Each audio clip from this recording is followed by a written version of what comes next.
അപ്പോൾ മച്ചാമാരെ, ഞാൻ ഇന്നും മീൻ പിടിക്കാൻ ഇറങ്ങി കേട്ടാ. ഇന്ന് നമ്മുടെ കൂടെ പുരുഷോത്തമനും ഉണ്ട് കേട്ടാ. ക്രിസ്മസ് അവധിക്ക് ഞാൻ അവനെ ഇങ്ങ് നാട്ടിൽ കൊണ്ടുവന്നു. അവൻ ഒറ്റ കാര്യമേ പറഞ്ഞോളൂ, എനിക്ക് നിങ്ങളെ നാട് കാണണം, എനിക്ക് നിന്റെ കൂടെ മീനും പിടിക്കണമെന്ന്. അതിനെന്താടാ, നമുക്ക് മീൻ പിടിക്കാന്ന് പറഞ്ഞ് അവനെ ഇങ്ങ് കൊണ്ടുവന്നു. പുള്ളിക്കാരൻ ആദ്യമായിട്ടാണ് കാസ്റ്റിംഗ് ഒക്കെ ചെയ്യുന്നത്, അതുകൊണ്ട് ഹുക്കപ്പ് ചെയ്യാൻ പുള്ളിക്കാരനെ അറിയത്തില്ല. അവന് മിസ്സായ ഒരു സ്ട്രൈക്ക് ഞാൻ പിടിക്കുന്ന കാഴ്ചയാണ് മച്ചാമാരെ നിങ്ങളിതായി കാണുന്നത്. കുഴപ്പമില്ലാത്ത ഒരു വരാലാണ് നമുക്ക് അടിച്ചത് കേട്ടോ.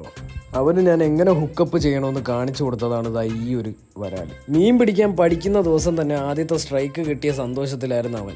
ഇതും കൂടിയും കണ്ടപ്പോഴത്തേക്ക് അവൻ ഡബിൾ ഓക്കെ ആയി. ഞാൻ എന്തായാലും അവനെ കൊണ്ട് മീനെ പിടിപ്പിക്കും, എന്നിട്ടേ കർണാടകയിൽ വിടൂ.